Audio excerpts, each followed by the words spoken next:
Hi, welcome to iDream. మాషి sir నమస్తే. నమస్తే రాజా సార్, అతిలోక సుందర శ్రీదేవి అంటే ఎంతమంది హీరోయిన్స్ వచ్చినా సరే సినిమా అనే ఒక ప్రపంచంలో ఆమెకుండే ఒక గౌరవం, ఆమెకుండే ఒక క్రేజ్, ఆమె వేసిన ఒక ముద్ర అది మిగతా ఎవ్వరికీ సాధ్యం కాదు. అందానికి అందం, డ్యాన్స్, యాక్టింగ్, ఒక పరిపూర్ణమైన నటి. సో ఈరోజు శ్రీదేవి గారి జయంతి, మీ అనుభవాలు షేర్ చేయండి సార్. శ్రీదేవి గారి గురించి. శ్రీదేవి గారు చనిపోయారంటేనే అది కొంచెం బాధగా ఉంటుంది. ఎందుకంటే మా జనరేషన్కి ఆమె ఒక ఆరాధ్య దేవత. ఆమెని చిన్నప్పటి నుంచి చూసిన జనరేషన్ మాది. చిన్నప్పటి నుంచి అంటే ఆమె చిన్నప్పుడు మా చిన్నప్పుడు రెండు ఒకటి. ఆమె 1963లో పుట్టారు, మేము 1963లోనే పుట్టాము. శ్రీదేవి గారిని బాలభారతము వీటన్నిటిలో కొన్ని సినిమాలు యాక్ట్ చేశారు, కానీ చిన్నప్పుడు బాలనటిగా అప్పటికి అంత జనానికి అంత ఇది లేదు. అప్పుడు బేబీ రాణి అని ఒక అమ్మాయి ఉండేది. ఆ అమ్మాయి బాలనటిగా చాలా ఫేమస్. బడిపంతులు సినిమాలో శ్రీదేవికి ఒక పాట ఉంటుంది, బూచాడమ్మ బూచాడు బుల్లిపెట్టెలో ఉంటాడని ఒక పాట ఉంది. ఆ పాటతో ఆ అమ్మాయి కొంచెం అందరి ఫోకస్ పడింది. అమ్మాయి ఎవరు భలే చేస్తుంది, భలే చేస్తుంది. అంటే శ్రీదేవి గారికి అంతకు మునుపు సినిమాలు 67 నుంచి చేస్తున్నారు. ఆమె 4 years బేబీగా ఉన్నప్పటి నుంచి సినిమాలు చేశారు. ఆమె బడిపంతులు సినిమాతో ఆమె కొంత గుర్తింపు వచ్చింది. గుర్తింపు వచ్చిన తర్వాత చిన్న చిన్న ఏదో సినిమాలు చేశారు, కానీ ఈమె ఎవరు అని మొత్తం అందరూ చూడడం ఎప్పుడంటే జూలీ సినిమాలో 1975, 12 ఏళ్ళ వయసు అప్పుడు అమ్మాయికి. లక్ష్మి గారు చాలా మెయిన్ రోల్, హిందీలో వచ్చింది అది. ఆమెకి సిస్టర్గా ఉంటారు. ఈ అమ్మాయి ఎవరు అంటే అప్పుడప్పుడే కొంత చిన్న బాలనటి నుంచి యుక్త వయసులోకి వస్తున్న శ్రీదేవి అనమాట. ఆ తరువాత ఆమెని దాసరి నారాయణరావు గారు మా బంగారక్క అనే సినిమాలో హీరోయిన్గా ఇంట్రడ్యూస్ చేశారు.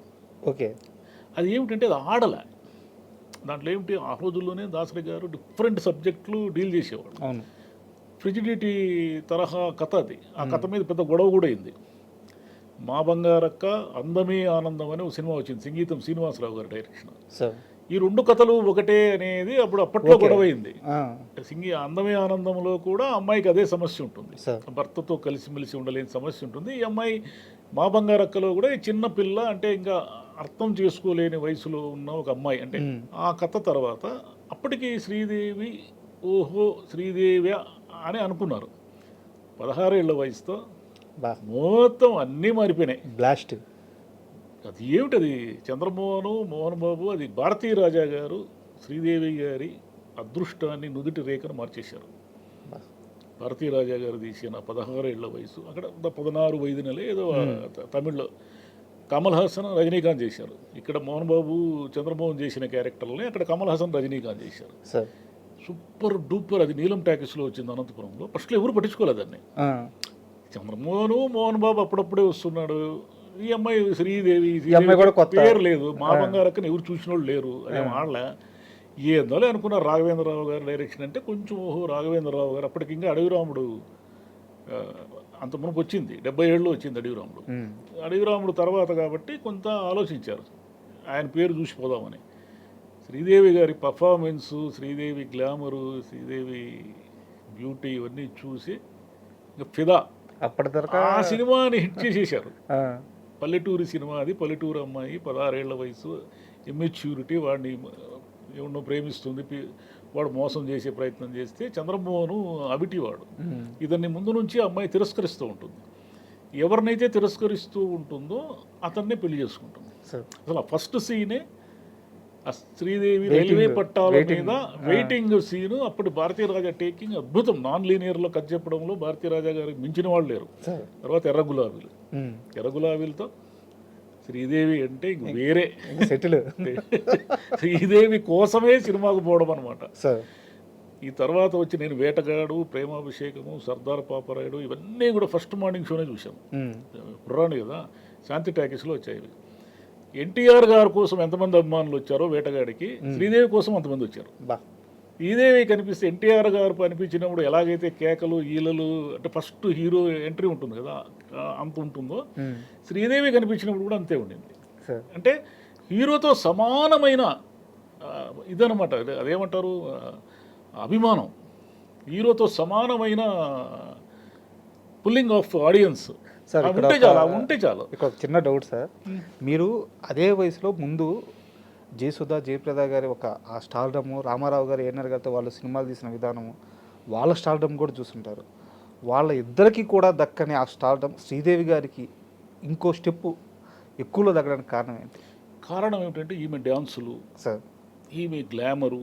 జయప్రద గారికి కూడా అంతే స్టార్డమ్ దక్కింది. అంత మునుపు మేము చూసిన వాళ్ళు ఎవరంటే వాణిశ్రీ గారు. సార్ వాణిశ్రీ గారు ఏమిటంటే తెలుగు దాటి పోలేకపోయారు. ఆమె ఎరీనా అంతా తెలుగే. వాణిశ్రీ గారు దసరా బుల్లోడు, ప్రేమ్ నగరు, బంగారు బాబు ఇవన్నీ సూపర్ డూపర్ హిట్లు అవి. వాణిశ్రీ గారి తర్వాత జయసుధ గారు వచ్చారు. జయసుధ గారు ఏమంటే అద్భుతమైన నటి ఆమె. ఆమె డ్యాన్సులో లేకపోతే అదేమంటారు గ్లామర్ స్టార్ కాదు, అంటే కుర్రాళ్ళ దృష్టిలో జయసుధ గారు ఉంటే సినిమా బాగుంటుందనే కానీ ఆమె కోసం పరిగెత్తి ఒకటికి 10 సార్లు చూసే కుర్రతనం లేదు అప్పుడు. అది ఆ స్టార్డమ్ము ఎంతో కొంత జయప్రద గారికి వచ్చింది. ఎప్పుడు అడవిరాముడులో ఎప్పుడైతే నాణ్యాలు విసిరారో గారేసుకో పోయి పారేసుకో పాటికి అది ఎన్టీఆర్ గారికి విసిరింది కాదు, జయప్రద గారి కోసం విసిరిన నాణ్యాలే అవి. శ్రీదేవి గారు వచ్చేసరికి ఎప్పుడైతే ఎర్ర గులాబీలు ఇవన్నీ వచ్చాయో తర్వాత వేటగాడు పెద్ద పెద్ద హీరోలు, ప్రేమాభిషేకము, అందరూ అంటే కృష్ణ గారితో చాలా సినిమాలు చేశారు ఆమె. కమల్ హాసన్తో అయితే 17 సినిమాలు చేశారు ఆమె. ఆకలి రాజ్యం బాలచంద్ర గారి సినిమాలో కమల్ హాసన్ పర్ఫార్మెన్స్ ఏ రేంజ్లో ఉంటుందంటే, నేను చెప్పేది అప్పటి వరకు మనం బేటగాడు వీటన్నిటిలో గ్లామర్ శ్రీదేవిని చూసాం కదా. గ్లామర్ శ్రీదేవి కంటే ముందు ఆ తర్వాత వచ్చిన ఆకలి రాజ్యంలో ఆమె పర్ఫార్మెన్సు, ఆమె అంటే ఆ నిరుద్యోగుల కోసము ఆమె పడే తపన, ఆమె తన వీడి కోసం తన ప్రేమను త్యాగం చేసి ప్రతాప్ పోతున్న సీన్లు ఉంటాయి. లాస్ట్ డైలాగ్స్ కూడా చాలా ఎక్కువ ఉండవు సార్, చాలా తక్కువ ఉంటాయి. ఆమె పలికే విధానం కూడా ఒక ముద్దుగా ఉన్న ఎమోషనల్గా ఉంటుంది. మీరు ప్రేమాభిషేకం చూడండి, దాసనారాయణరావు గారు నాగేశ్వరరావు గారి సుదీర్ఘమైన డైలాగ్ అలాగే ఉంచుతారు. అప్పటి వరకు శ్రీదేవి ఎక్స్ప్రెషన్ ఉండదు. శ్రీదేవి గారి ఎక్స్ప్రెషన్ చూపించరు. మామూలుగా డైరెక్టర్లు అయితే ఏం చేస్తారంటే ఈయన డైలాగ్కి కౌంటర్లు వేస్తుంటారు ఆమె ఎక్స్ప్రెషన్. అలా ఉండదు. నాగేశ్వరరావు గారు చెప్తూ ఉంటారు, ఈ లోకానికి అంతా తెలుసు మనం కలిసి తిరిగి అని, ఈ లోకానికి అంతా తెలుసు మనం పెళ్లి చేసుకుంటున్నామని, ఈ లోకానికి అంతా తెలుసు. పెద్ద డైలాగ్ అది. ఆ డైలాగ్ అయినాక శ్రీదేవి గారి ఎక్స్ప్రెషన్ స్టార్ట్ అవుతుంది. ఆమె ఎలాగంటే ఆ కన్నీళ్ళు ఆపుకోలేక ఉక్రోషం, సరే రాజేష్ నాకు పెళ్ళే కాదని కదా నీ ఉద్దేశం అంటే, ఏఎన్ఆర్ ఉద్దేశం కూడా ఏమిటంటే ఈ పిల్లతో ఎలాగైనా మాట అనిపించాలి, ఎలాగైనా ఎవరినో ఒకటి పెళ్లి చేసుకుంటే తాను క్యాన్సర్ కాబట్టి ఎంత బాగుంటుందంటే అసలు ఆమె కోసమే ప్రేమాభిషేకం చూసిన వాళ్ళు ఉన్నారు. తర్వాత హిందీ లేకపోయి ఒక్క వెలుగు, హిమ్మత్వాల అన్నీ ఆమె కదా హీరోయిన్ ఎక్కడుంది? చాలామంది ఫిల్మ్ఫేర్లు రాశారు. మిస్టర్ ఇండియా అనే సినిమాని యాక్చువల్గా మిసెస్ ఇండియా అని పెట్టి ఉండాల్సింది. దీంట్లో అనిల్ కపూర్ది ఏముంది, అంత శ్రీదేవిదే కదా ఉంది అని, అంత బాగా ఉంటుంది. తోఫా ఆ పాటలు అయితే ఏమి హిట్ ఆ రోజుల్లో. ఆమె హిందీలోకి వెళ్ళిన తర్వాత ఆమె రేంజ్ హిందీలో #1. జయప్రద గారు, శ్రీదేవి గారు ఒక దశలో హిందీ సినిమా ఫీల్డ్ అంతా వీళ్ళే ఏలారు. జితేంద్ర గారితో 16 సినిమాలు చేశారు ఆమె. జితేంద్ర కామెడీ మన తెలుగులో వచ్చిన ప్రతిదీ ఊరికి మునగాడే హిమ్మత్వాల. సార్ ఇది ఎలా సాధ్యమైంది? ఎందుకంటే ఈ రోజుల్లో కూడా తెలుగు నుంచి అక్కడికి వెళ్ళి సెటిల్ అవ్వడం చాలా కష్టంగా ఉంది. మిగతా ఎవరికి కూడా ఆ ఫీట్ సాధ్యం కాలేదు. ఒక్క శ్రీదేవి విషయంలోనే ఎందుకు అది సాధ్యమైంది అంటే ఆమె ఆ హిమ్మత్వాల ఎంట్రీని అంతకుముందు చేశారు. చాలామందికి తెలియని విషయం ఏంటంటే 16 ఏళ్ల వయసుని సోల్వా సావన్ చేశారు. సోల్వా సావన్ చేసినప్పుడు ఆమెను ఎవరు పట్టించుకోలేదు. అసలు ఆ సినిమా ఆడినట్టు కూడా ఎవరికి గుర్తులేదు. ఆ సినిమా వచ్చిన 4 ఏళ్ల గ్యాప్ తర్వాత హిమ్మత్వాల వస్తే బ్రహ్మరథం పట్టారు. కాబట్టి ఒక ఫెయిల్యూర్గా తీసుకోకుండా మళ్ళీ సక్సెస్గా తీసుకోవడం అనేది కూడా శ్రీదేవి గారికి సాధ్యమైంది. మా బంగారక్తో ఆమె ఏమి డీలా పడిపోలేదు. మా బంగారక్క అనేది అడ్రస్ లేకుండా పోయిన సినిమా అయినా కానీ అటు తమిళ్ ఇటు తెలుగులో #1గా ఎదగడానికి ఆమె చేసిన ప్రయాణం ఉంది, అద్భుతమైన ప్రయాణం. ఇక్కడ తొలి సినిమా అలాగే ఉంది, హిందీలోనూ తొలి సినిమా అలాగే ఉంది, తన కంబ్యాక్ కూడా అంతే స్ట్రాంగ్గా ఉంది. అలా తమిళ్లో ఆమె చేయని డైరెక్టర్ ఎవరున్నారు చెప్పండి, తెలుగులో ఆమె చేయని డైరెక్టర్ ఎవరున్నారు చెప్పండి, హిందీలో ఆమె చేయని డైరెక్టర్ ఎవరున్నారు చెప్పండి. దీనికి అంత కారణం ఏమిటంటే, దీనికి అసలు కారణం ఏమిటంటే తల్లి రాజేశ్వరి గారు ఆమెకు మంచి బాగుంటారు, చాలా బాగుంటారు. ఆమె మీరు శాంతి నివాసం అనే సినిమాలో చేశారు. ఆమె తెలుగు సినిమాల్లో అక్కడక్కడ 3-4 సినిమాలు చేశారు అంతే. ఆమె తిరుపతి బేస్, వీళ్ళ బేస్ వచ్చి తిరుపతి బేస్ ఉన్నప్పుడు ఆమె ఈ సినిమా వేషాల కోసం మంచి హీరోయిన్ కావాలని చెన్నై మెడ్రాస్ వెళ్ళారు. మెడ్రాస్ వెళ్ళిన తర్వాత ఆమెకు అవకాశాలు రాలేదు. రాకపోతే ఒక లాయర్ని పెళ్లి చేసుకున్నారు, అయ్యప్పన్ అని, శివకాశికి సంబంధించిన ఆయన.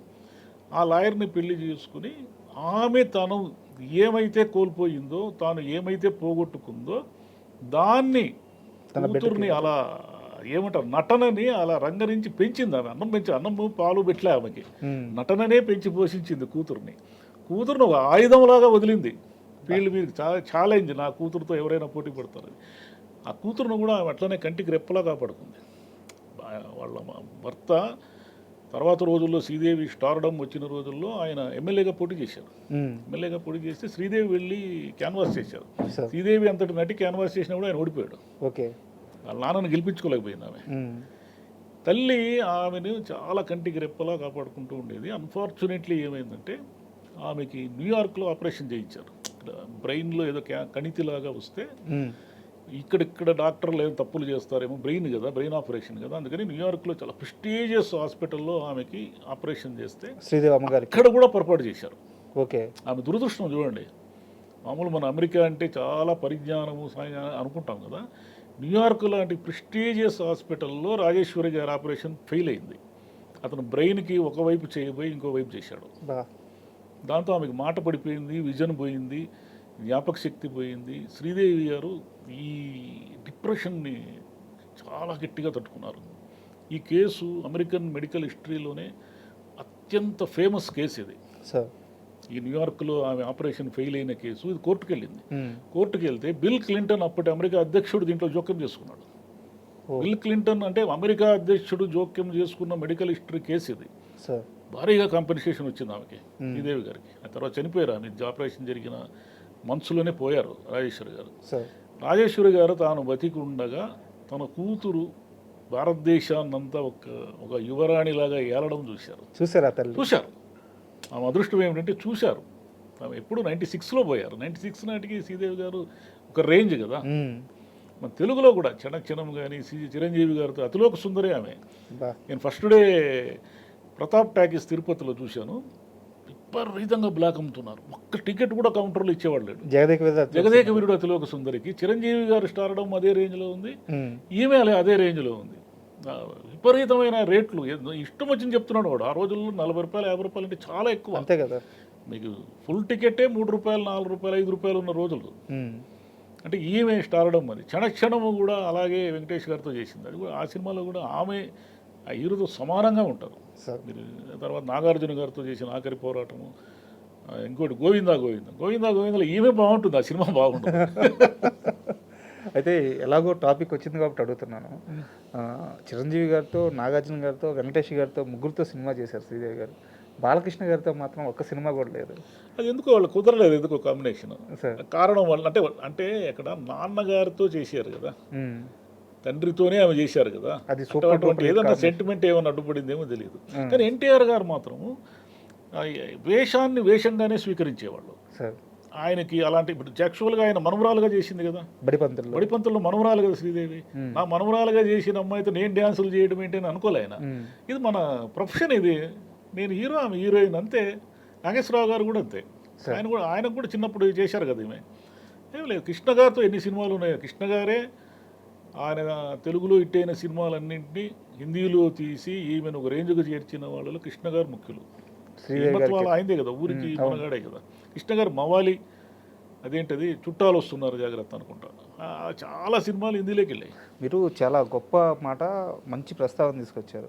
శ్రీదేవి గారి కెరీర్ గురించి మాట్లాడేటప్పుడు అందరూ చాలామంది సీనియర్ ఎన్టీఆర్ గారితో ఉన్న సూపర్ హిట్స్ గురించి, లేదా చిరంజీవి గారి జగదేక వీరుడు అతిలోక సుందరి ఈ ప్రస్తావిస్తారు. కానీ నిజానికి కృష్ణ గారి పాత్ర చాలా ఎక్కువ. ఇక్కడ హిట్లు బాలీవుడ్లో ఆమె చేసిన ప్రతి hit cinema, remake cinema Krishna గారి చాలా ఆ ప్రొడక్షన్లో ఉంటాయి. కమల్ హాసన్ గారి తర్వాత కృష్ణ గారితో ఎక్కువ చేశారు. వాళ్ళిద్దరి అనుబంధం ఎలా ఉండేది? వాళ్ళిద్దరు చాలా, అంటే ఈయన రఫ్ అండ్ టఫ్ క్యారెక్టర్లు కదా కృష్ణ గారు. ఆమె మామూలుగా పల్లెటూరు వేషం వేసిన, ఏ వేషం వేసినా శ్రీదేవి గారు అలా ఒదిగిపోయేవాడు. పల్లెటూరు వేషం చూడండి, టౌన్లో చూడండి, లేదా ఇంకేదైనా దేవతలో ఒక త్యాగం చేసే క్యారెక్టర్లో శోభన్ బాబు గారు పెద్ద హిట్ దేవత, చాలా పెద్ద హిట్. అది ముక్కోణ ప్రేమ కథల్లో అతిపెద్ద హిట్లో దేవత ఒకటి. మలయాళం చేశారు, తమిళ్లో చేశారు, హిందీలో చేశారు. అసలు తమిళ్లో ఏమిటంటే పెద్ద పెద్ద డైరెక్టర్లతో చేశారు ఆమె. బాలచంద్రతో చేశారు, భారతీరాజ్తో చేశారు, బాలు మహేంద్రతో అతిపెద్ద హిట్ ఉంది ఆమెకి. హిందీలో సద్మా, తెలుగులో వసంత కోకిల ఆమె తీసిన సినిమా. అందరూ లెజెండరీ డైరెక్టర్స్ వసంత కోకిల్లో అసలు టాప్ కదా ఆమె యాక్టింగ్. సార్ పద్మశ్రీ అవార్డు వచ్చింది ఆమెకి, 2013లో వచ్చింది. సార్ అయితే మీరు ఇందాక శ్రీదేవి గారి మదర్ విషయంలో ఆ కేసు గురించి మాట్లాడారు. అలా ఆపరేషన్ తప్పుగా జరిగిందని చెప్పేసి. తర్వాత కాలంలో జీన్స్ అనే ఒక సినిమా వచ్చింది సార్. అవును, లక్ష్మి గారికి జరుగుతుంది. అక్కడ కూడా అమెరికాలో ఆపరేషన్ లెఫ్ట్ రైట్ తడబాటు వల్ల తప్పు అవుతుంది. అవును, అది వాడుకున్నారు వాళ్ళు. నిజమేనా? అదే వాడుకున్నారు, అదే వాడుకున్నట్టున్నారు. ఇంకా అంతే. మనకు తెలిసిన కేసు శ్రీదేవి గారి మదర్ కేసు ఒకటే. ఓకే, ఎక్కడైనా తప్పులు జరిగాం మనకు తెలియదు. ఈ కేసు అమెరికన్ న్యూస్ పేపర్స్లో హెడ్లైన్స్లో వచ్చింది. సార్ పొరపాటు జరిగింది, భారతదేశపు ప్రముఖ నటి తల్లికి ఇలా సర్జరీ పొరపాటు జరిగిందని. అంటే మొత్తం శ్రీదేవి గారి కెరీర్లో ఆమె చేసిన బిగ్గెస్ట్ సినిమాలు ఉంటాయి కదా సార్, ఆ కలెక్షన్స్ ఎలా ఉండేవి? అంటే మిగతా హీరోయిన్స్కి సాధ్యమయ్యేదా, లేకుంటే శ్రీదేవి గారి మాత్రం వేరుగా ఉండేవారు? శ్రీదేవి గారి కోసమే కలెక్షన్ ఉండేది. అంటే హిమ్మత్వాలా అనుకోండి, తోఫా అనుకోండి, శ్రీదేవి గారి కోసమే చూశారు. వేటగాడు, ఎన్టీఆర్ గారు ఎంత స్టార్ అయినా కూడా శ్రీదేవి లేకుండా దాన్ని ఊహించుకోండి మీరు. ఆమె డామినేషన్ ఉండేది, విపరీతమైన డామినేషన్. ఆమె ఉందంటే సినిమా ఇంకా అంటే ఉమెన్ విపరీతంగా లైక్ చేసేవాళ్ళు. అంటే ఆమె అదృష్టం ఏమిటంటే ఆమె పర్ఫార్మెన్సు, ఆమె నటనకి ఉమెన్ ఎంత అభిమానులుగా ఉండేవాళ్ళు. కుర్రాళ్ళు, ఆమె గ్లామర్, ఆమె డ్యాన్సులు, వీటి కోసము మామూలు యంగ్ జనరేషన్ అంతా కూడా అంతగానే ఆమెని ఇష్టపడేవాళ్ళు. అంటే ఇరువైపులా ఇష్టపడడం అనేది ప్రాక్టికల్ ఇంపాసిబుల్. పర్ఫార్మెన్స్ని ఇష్టపడే వాళ్ళు ఉన్నప్పుడు గ్లామర్ తగ్గుతుంది, గ్లామర్నే ఇష్టపడే వాళ్ళు ఉన్నప్పుడు పర్ఫార్మెన్స్ తగ్గుతుంది. రెండు బ్యాలెన్స్ అయినాయి. ఆమె విషయంలో చాలా అరుదది. సార్ మీరే అన్నారు కుర్రాళ్ళకి అందరికీ శ్రీదేవి ఇష్టం అని చెప్పేసి. నిజానికి ఇండస్ట్రీలో కూడా చాలా మందికి శ్రీదేవి గారు అంటే గౌరవం ఉంది, ఇష్టం ఉంది. అసలు అమ్మగారు చెప్తూ ఉంటారు, అవును, ఆయన అభిమాని ఇప్పటికీ చెప్తూ ఉంటారు, ఇప్పటికీ అదే చెప్తుంటారు. అయితే అంత క్రేజ్ ఉన్న శ్రీదేవి గారు బోనీ కపూర్ గారిని, అంటే అప్పటికే వారికి మ్యారేజ్ అయ్యింది, సో వారి పరిచయం ఎక్కడైంది? అది ప్రేమగా ఎలా దారితీసి, ప్రేమ వివాహంగా ఎలా? దీన్ని మనం ఎలా చెప్పాలంటే సార్, శ్రీదేవి గారంటే ఎవరు? ఆమె ఒక నటి కూతురు. 4 ఏళ్ల వయసు నుంచి కూడా కుటుంబ అవసరాల కోసం కావచ్చు, లేదా తల్లి యొక్క ఆ లక్ష్యాన్ని నెరవేర్చడం కోసం కావచ్చు, ఆ ఇంట్లో ఆమెకి ఏమీ లేదు. ఏమీ లేదు మీన్స్ అంటే డబ్బులు ఒకటే కాదు కదా. తెల్లవారు 7 గంటలకు, ఆ రోజుల్లో ఫోన్లు లేవు, తెల్లారు 5 గంటలకి లేచి 4కు లేచి షూట్కి వెళ్ళాలి. షూట్కి వెళ్ళిన తర్వాత ఆమె చదువుకోలేదు. ఆమె చదువంతా కూడా ఇంట్లో ఏదో ప్రైవేట్గా చదువుకున్న చదివే తప్ప ఆమె ఎప్పుడు స్కూళ్ళకి వెళ్ళింది లేదు, కాలేజీలకు వెళ్ళింది లేదు, ఏమీ లేదు. అంటే ప్రపంచం తెలియదు ఆమెకి. మనుషులు ఎలా ఉంటారు, ప్రపంచం ఎలా ఉంటుంది అనేది ఏమీ తెలియదు. తల్లి చాటుగా పెరిగి సినిమాల్లో యాక్ట్ చేస్తూ ఆమె క్యారెక్టర్ని మరి ప్రపంచమే చూడకుండా ఎలా అర్థం చేసుకునేదో, ఆ మనుషుల్ని ఎలా అర్థం చేసుకునేదో, ఆ ఎక్స్ప్రెషన్స్ ఎలా ఇచ్చేదో మనకి ఇప్పటికే ఆశ్చర్యమే. ఎందుకంటే ఆమెకి ఎక్కడుంది ప్రపంచం చెప్పండి? ప్రపంచం అంటే ఏమిటి? మనం ఏదో స్కూల్లో చదువుకోవాలి, కాలేజీలో చదువుకోవాలి, నలుగురు మనుషులు, ఎప్పుడూ షూటే కదా. తెల్లవారు లేస్తే షూట్, సినిమా తప్ప ఏమీ తెలియదు ఆమెకి. ఇలా ఉన్నప్పుడు, ఈ సంఘర్షణ ఉన్నప్పుడు, చాలా ఇష్టమైన తల్లి అంటే ఈమె కోసం అమెరికాకి వెళ్ళి, ఈమె మేకప్ సామాగ్రి అంతా ఆమె అమెరికా వెళ్ళి తెచ్చేది. అమ్మగారు ఈమెకి మేకప్ సామాగ్రి ఇక్కడ ఇండియాలో కొనేవాళ్ళు కాదు. అమెరికాకి వెళ్ళి ఆమె రెగ్యులర్గా 3 నెలలకో 6 నెలలకో ఒకసారి అమెరికాకి వెళ్ళి ఈమె మేకప్ సామాగ్రితో పాటు ఈమెకు కావాల్సిన డ్రెస్సులు మొత్తం, ఈమెకి ఏమి కావాలి అనేది తల్లి తప్ప ఇంకా ఎవరు చూసుకోలేదు. మేనేజర్లు అందరూ ఉండొచ్చు, కానీ తల్లి చెల్లి ఉండేది ఆమెకి. శ్రీలతనే మా పేరు. ఈ లెక్క శ్రీదేవి గారి షాపింగ్ అంతా అమెరికా నుంచే. అంతే. ఆమెకి అంత కేర్ఫుల్గా చూసుకుంటున్న ఆమెకి హఠాత్తుగా జబ్బు చేసి తలలో ఒక కణితి ఉంది, ఈమెకు వెంటనే సర్జరీ చేయకపోతే బతకరన్నప్పుడు విపరీతమైన డిప్రెషన్కి గురైంది ఆమె.